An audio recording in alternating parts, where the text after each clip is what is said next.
Приятели, дойде момента да направя бясна реклама на Magna Cars, които бяха така добри да ни вкарат ето този звяр. Това е BMW 640 бензин, 2019 година края. Вкарана е от Канада от тях.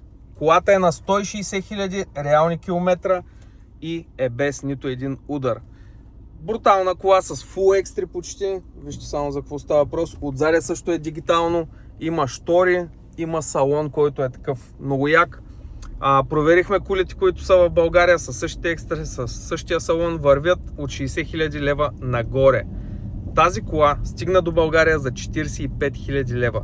Сега я регистрираме, тук е това онова.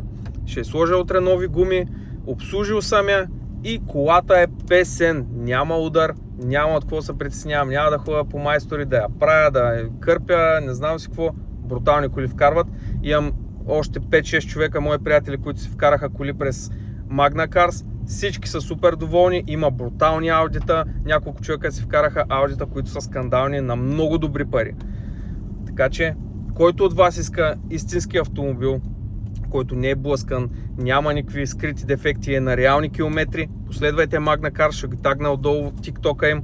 Момчето е много нати с материала, има си човек, който ги гледа там на място, преди да тръгнат колите за насам, така че всичко е супер точно, аз съм много доволен. Поздрави на Magna Cars, поздрави на всички вас, до скоро!